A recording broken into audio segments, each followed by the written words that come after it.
Alors, je constate que c'est le docteur Botti qui a fait l'examen initial de ce cadavre et sous la rubrique circonstances de survenue de décès commémoratif, on voit selon son petit frère, elle aurait reçu un obus dans la rue. Pourriez-vous nous dire d'où provient cette information?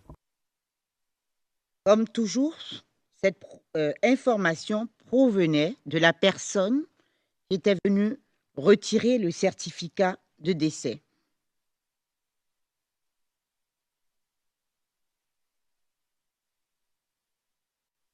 J'aimerais attirer votre attention à l'onglet 31, Madame le témoin, 0073 1122, confidentiel.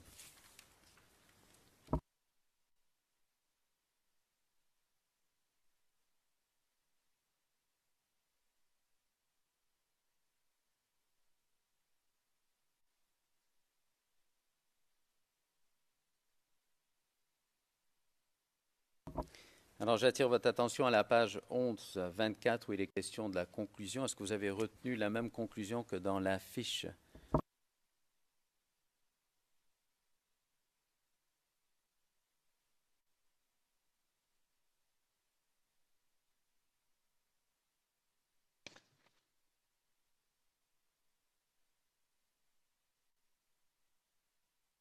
En effet, nous avions retenu la même conclusion, à savoir que l'examen médico-légal externe du corps en état de putréfaction très avancé de la nommée Doumbia Makaridja permet de retenir au plan médico-légal qu'elle présente 2 plaies ayant les caractéristiques d'orifices d'entrée, de plaies par arme à feu sur la face postérieure du corps, hémithorax droit et fesse droite, auxquelles est associée une fracture du tiers supérieur de la cuisse droite.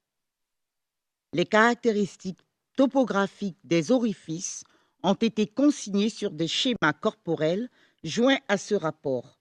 Aucun projectile ou fragment métallique n'a été extrait à l'examen externe du corps et en l'absence de moyens pour les détecter.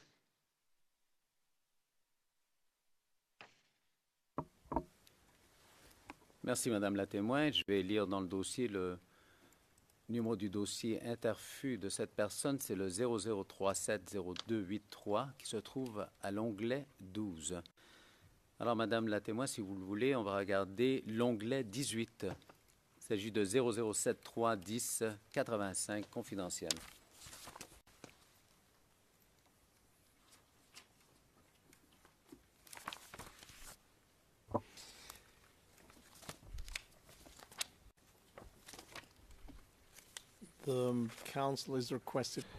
Le président, je vous demanderai de bien vouloir donner les références lentement, sinon le compte-rendu ne pourra pas le consigner.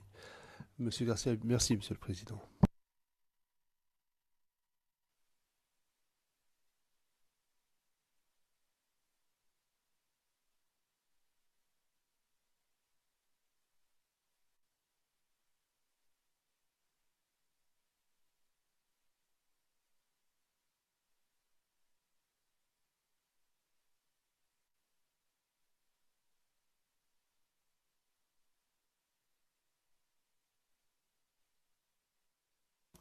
Yes, just to be clear on the... Pour être bien précis, s'agissant de la dernière personne dont nous avons parlé et de la fiche interfus, la référence se trouve à l'onglet numéro 12 et c'est la 0037 0283, onglet numéro 12.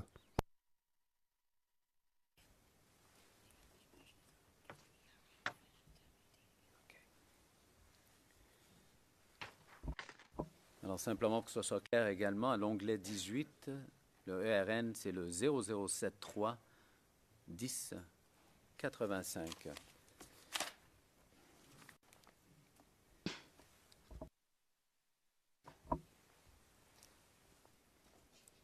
Alors, Madame la témoin, on voit que c'est le docteur Botti qui a procédé à l'examen initial de ce cadavre, de ce corps, le 20 mai 2011. J'aimerais attirer votre attention sur la conclusion médico-légale. Pouvez-vous nous dire exactement de quoi il s'agit? Quelle est la conclusion qu'on peut lire? Plaie, thorax et sacrum évoquant plaie PAAF pour plaie par arme à feu.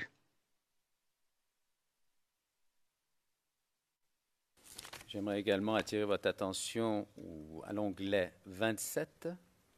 C'est le 0073 11 09.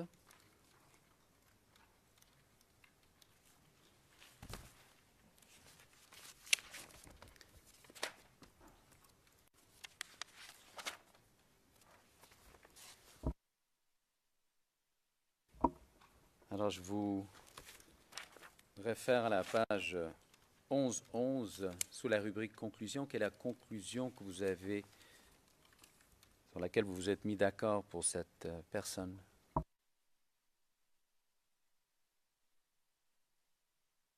Nous avons retenu ce qui suit en conclusion que l'examen médico-légal externe du corps en état de putréfaction très avancée du corps du nommé Sangaré Kola permet de retenir au plan médico-légal qu'il présente des plaies ayant les caractéristiques de plaies par arme à feu sur la face antérieure du corps, hémithorax gauche, et sur la face postérieure du corps en regard du sacrum qui est fracturé. Les caractéristiques topographiques des orifices ont été consignées sur des schémas corporels joints à ce rapport. Aucun projectile ou fragment métallique n'a été retrouvé à l'examen externe du corps et en l'absence de moyens pour les détecter. Merci, Madame la témoin. Simplement, pour le dossier interfus concernant ce cadavre se trouve à l'onglet 5. Le ERN, c'est le 0037 0211.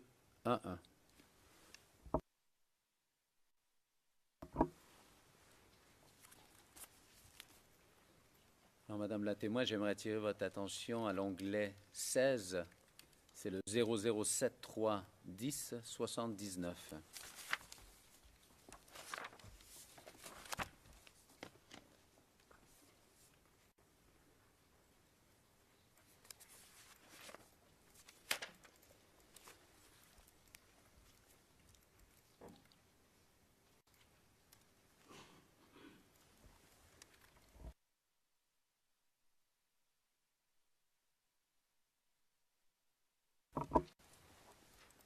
Alors, première des choses, je constate que l'examen a été fait par le Dr Coffs le 20 mai 2011.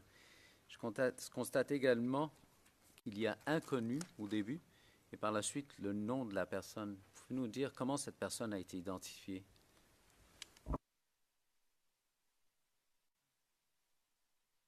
Cette identification a été faite de la même façon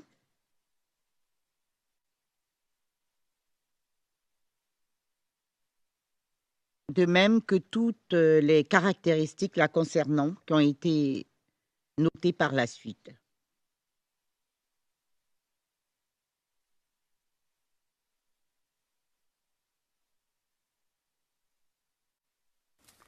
Et je constate en bas de la page, on voit conclusion médico-légale.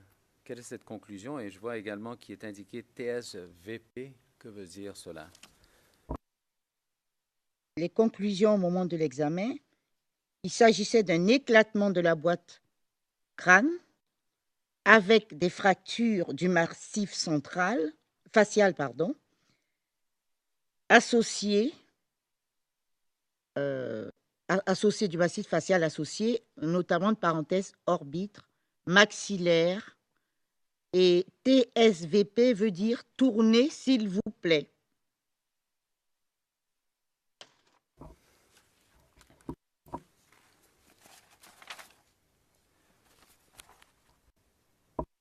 Alors, je vais attirer votre attention à l'onglet 25 pour le rapport médical. C'est le 0073 11 03.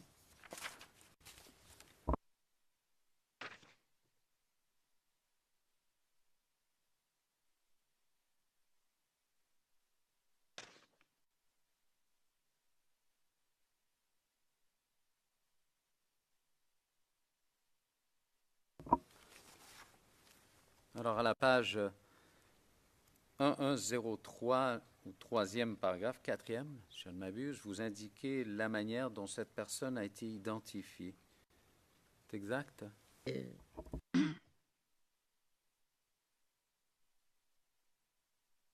En effet, nous précisons que cet homme nous a été présenté au moment de l'examen comme inconnu, ce qui veut dire non identifié, puis secondairement identifié à la morgue d'Anyama comme étant celui de Sidibé Brahima, né en 1975, 36 ans, de nationalité ivoirienne, commerçant domicilié à Abobogar, qui serait décédé le 17 mars 2011 vers 12 heures à Abobogar.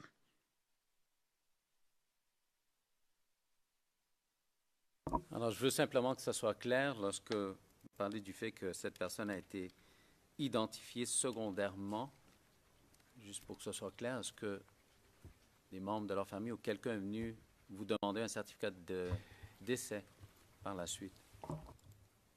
Oui, cela figure au chapitre du rappel des faits. Selon le cousin du défunt ayant récupéré le certificat de décès, le nommé Sidibé Brahima est décédé le 17 mars 2011 à Abobogar des suites d'un obus sur son domicile. Donc, c'est cette personne-là qui nous a rapporté, qui est venue avec le numéro, comme pour les autres, d'identification, et qui nous a dit qu'il s'agissait donc de Sidibé Adama, avec la fiche morgue où ça avait été rectifié notamment. Et je vous réfère à la page 1105. Quelle a été votre conclusion concernant le constat des blessures sur cette personne? Nos conclusions sont les suivantes. L'examen externe médico-légal du corps en état de putréfaction avancée, du nommé Sidibé Brahima, permet de retenir au plan médical. Le président, veuillez ralentir, s'il vous plaît, ralentissez. L'examen médico-légal externe du corps en état de putréfaction avancée, du nommé Sidibé Brahima, permet de retenir au plan médico-légal un fracas crânio-facial prédominant sur le côté droit. Les caractéristiques topographiques des lésions osseuses ont été consignées sur des schémas corporels joints à ce rapport. Aucun projectile ou fragment métallique n'a été retrouvé à l'examen externe du corps et en l'absence de moyens pour les détecter.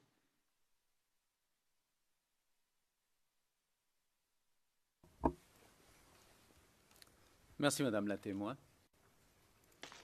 Alors, simplement pour le dossier, en ce qui concerne le dossier interfus de cette personne, c'est le 0037 01 81 qui est à l'onglet 2. C'est pour les fins du dossier.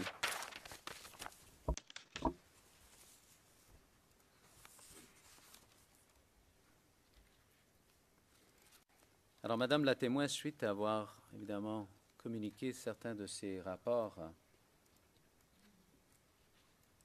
est-ce que vous avez reçu une lettre de mission du bureau du procureur vous demandant des questions supplémentaires concernant ces fiches? Je fais référence à l'onglet 45 0078 0476. Je vous demanderai de regarder le 0484.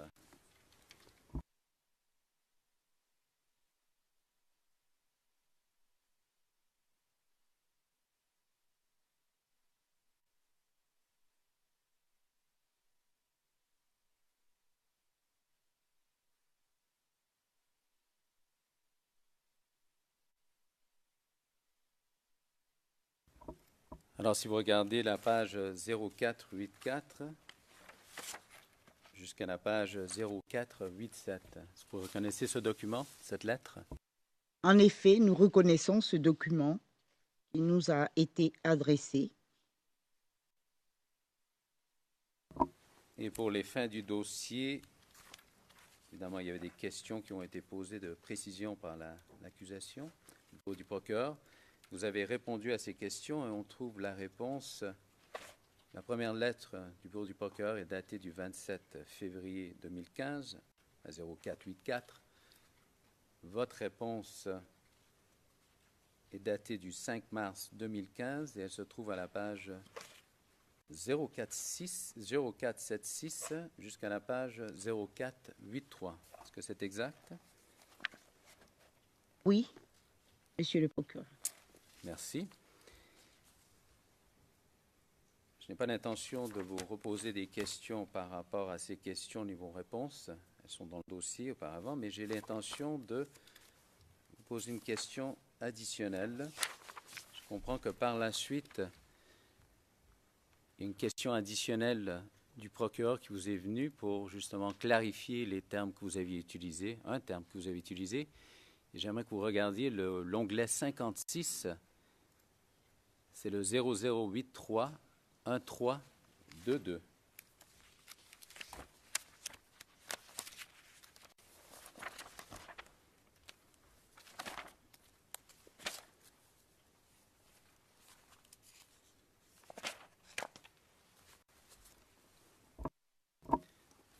Alors simplement, pour confirmer, je comprends bien la question que vous avez posée dans ce document, dans cette lettre qui est datée du 24 juin 2015, c'est, je vais lire, afin de lever toute ambiguïté quant aux causes et circonstances de la mort de ces personnes, je souhaiterais que vous précisiez dans une note additionnelle si le terme plaie par arme à feu inclut également les blessures provoquées par l'explosion de munitions d'artillerie tels des mortiers, des obus de mortier.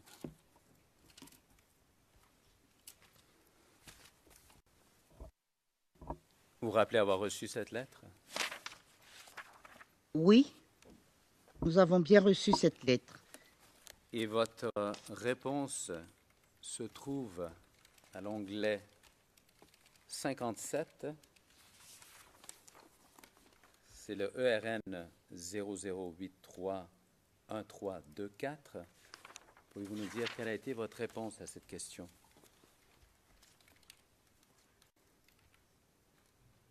La réponse a été, monsieur le procureur, en réponse à votre lettre de mission en date du 24 avril 2015, dans laquelle vous me demandiez de préciser dans une note additionnelle si le terme « plaie par arme à feu » inclut également les blessures provoquées par l'explosion de munitions d'artillerie telles que les obus de mortier, je confirme bien que pour moi, les plaies par arme à feu incluent également les blessures déterminées par l'explosion d'obus de mortier. En effet, je considère qu'une arme à feu est une arme permettant d'envoyer à distance des projectiles au moyen de gaz produits par une déflagration. Les obus de mortier étant des munitions d'artillerie qui explosent de la même manière, produisent des éclats de shrapnel qui se comportent comme des projectiles d'armes à feu quand ils atteignent leur cible. En espérant avoir répondu à votre interrogation, je vous prie de croire, monsieur le procureur, à l'assurance de ma parfaite considération. Merci, Madame la témoin. Alors, nous allons changer de sujet. J'aimerais savoir si vous avez participé à des autopsies avec une personne se nommant le Dr. John Clark. En effet, nous avons participé à des autopsies avec le docteur John Clark.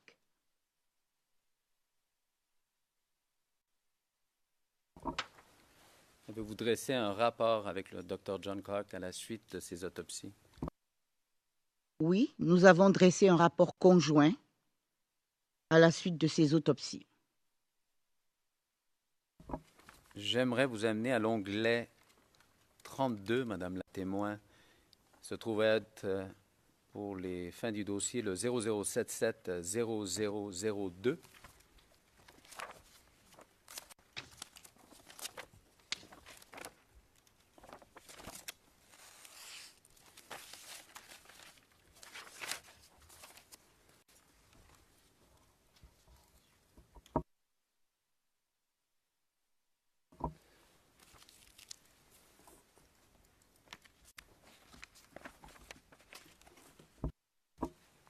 Alors, Madame la témoin, je vous demande de regarder ce rapport. Je vous demande également de regarder la page 0006.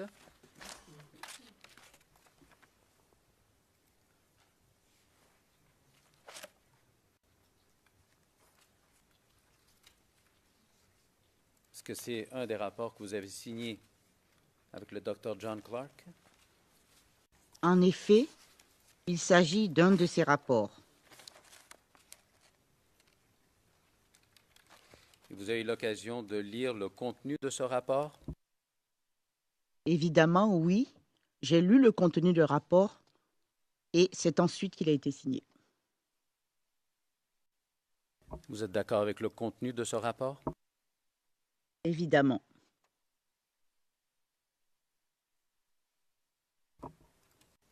Obviously, she signed it. Le président, évidemment, c'est elle l'a cité. Avec le Dr. John Clark, Madame la témoin. Effectivement, nous en avions fait d'autres.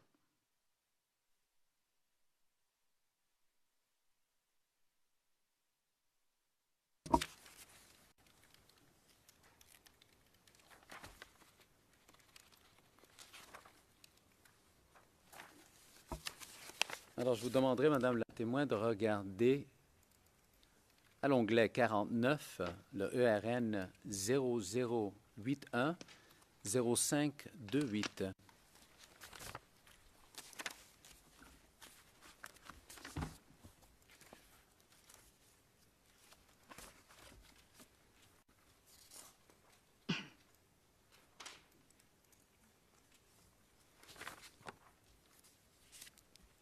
Vous reconnaissez ce rapport, Madame la témoin? Oui, nous reconnaissons ce rapport. Alors, je constate que c'est vous-même qui l'avez signé à la page 0530, c'est exact? Oui,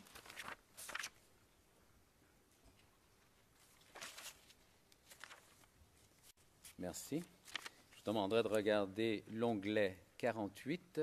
Pour la fin du dossier, c'est le 0081 0523.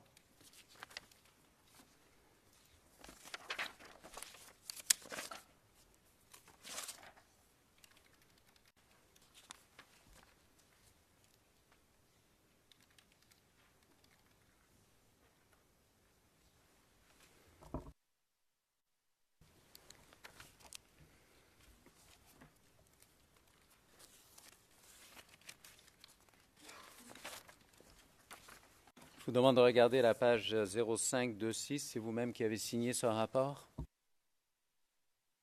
Yes. oui, il s'agit de... Président, oui, allez, passons. Et dernier rapport, Madame la témoin, le 0081 0518, onglet 47.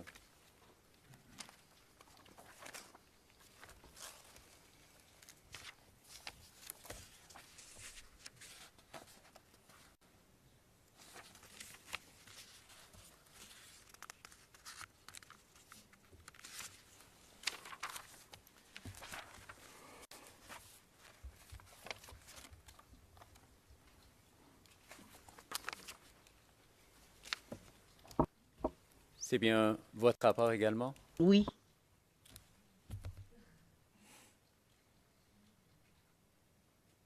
Merci, Madame la témoin.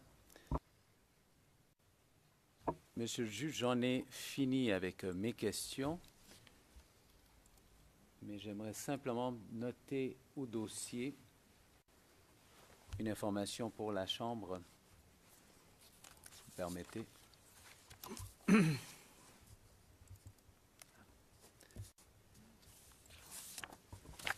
Un instant, monsieur le juge, j'ai une question additionnelle, quelques questions additionnelles. Madame la témoin, je veux simplement poser la question. Savez-vous s'il y avait un registre à votre institut de médecine légale pour indiquer l'entrée des corps? Effectivement, nous tenions un registre différent du registre où nous avons enregistré toutes nos, enfin, pas forcément toutes nos constatations médico-légales, mais qui concernait tous le travail que les examens de corps et un registre qui était là pour accueillir le corps, où nous notions la date, l'heure à laquelle le corps arrivait, le nom du chauffeur et la structure qui nous acheminait le corps, et également, le chauffeur signait, également quand nous avions fini, il signait également le départ de ces corps-là de l'Institut pour l'intégration à la morgue.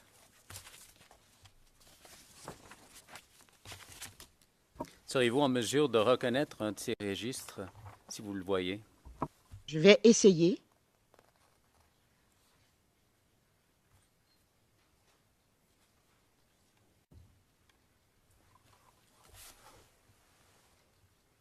Je vous demande, Madame la témoin, de regarder l'onglet 73. Il s'agit de l'ERN 00731126, confidentiel. Prenez votre temps.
Is there a question also? Président, y a-t-il une question? Oui, monsieur le procureur, nous reconnaissons ce registre. Il s'agit de quel registre, brièvement? Ces pages sont issues du registre dans lequel nous enregistrions les corps pour l'examen destiné à l'examen médico-légal externe ou pour une autopsie également. Alors, simplement pour que ce soit clair, le registre ou les extraits de ce registre qu'on voit, que vous avez regardé, c'est les dates d'entrée. Est-ce que c'est cela? D'entrée où, s'il vous plaît? Si vous êtes en mesure de nous informer exactement ce sur quoi il porte ce registre. Ce registre renseigne à peu près les mêmes renseignements qu'on a sur les fiches, sauf les constatations, on mettait juste les conclusions, sauf les conclusions au moment où qu'on les avait de la fiche, je veux dire, au moment où on avait fini de remplir la fiche. Et ces conclusions, il s'agit du registre qui rapportait donc le nom des corps que nous recevions, les numéros du registre qui leur étaient attribués au moment de l'examen externe. Ce n'est pas le registre qui permettait de reconnaître que ces corps arrivaient et repartaient à telle heure ou telle autre heure. Et là, je vois qu'il y a une section dans laquelle, et je me réfère à la page 1128, on voit les rubriques référence, réquisition, identité, défunt, date et lieu de décès découverte, et on voit de l'information qui se trouve. Et là, par la suite, on voit représentant de la famille. Quand est-ce que ces informations ont été, à votre connaissance, mises dans ce registre? Toutes les informations n'ont pas été mises en même temps, notamment la rubrique pour ce qui concerne la date et lieu de découverte éventuellement. Ça c'était mis puisque c'est des notions qu'on avait, des informations qu'on avait à partir des fiches, des dossiers de morgue. C'est la rubrique représentant famille qui était remplie secondairement. Et dans les découvertes de cadavres, les constatations, les circonstances éventuellement, on rapportait quelques circonstances quand on le pouvait dans le chapitre constatation éventuellement. Ce registre a été rempli au fur et à mesure que nous examinions les corps.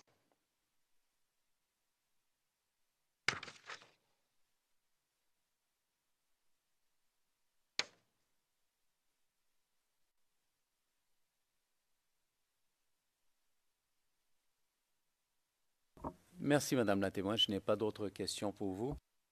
For the court record, Your Honor, just one... Pour le dossier, je tiens à dire une chose, Monsieur le Président. Le rapport circonstancié sur lequel nous avons passé un bon moment ce matin, eh bien, il semble que les données sous-jacentes sur les statistiques à propos des corps se trouvent dans un tableur Excel ERN CIV OTP 0073 1074 que l'on trouve au paragraphe 4, grand 3 de notre requête principale. Requête principale qui se trouve dans l'écriture 895. Donc, j'en ai terminé. Le Président, bien. Juste avant la pause, Madame le témoin, j'ai une question à vous poser.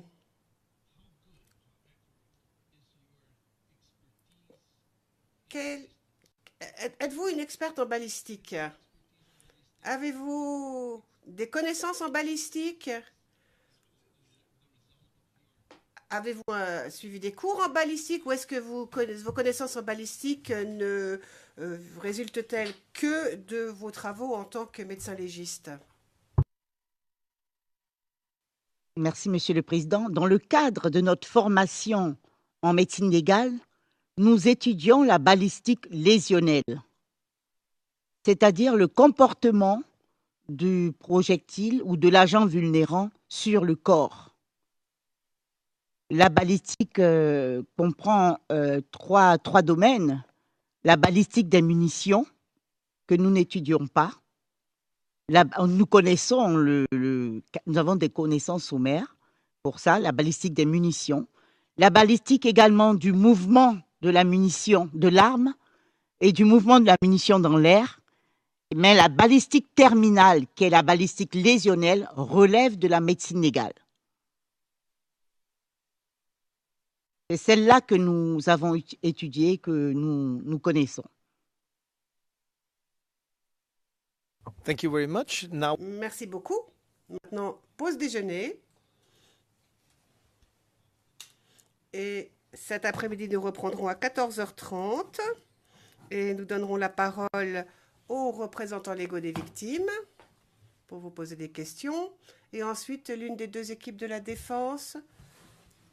J'imagine que c'est l'équipe de M. Bagbo qui va commencer. Donc maintenant, nous levons la séance et nous reprendrons à 14h30.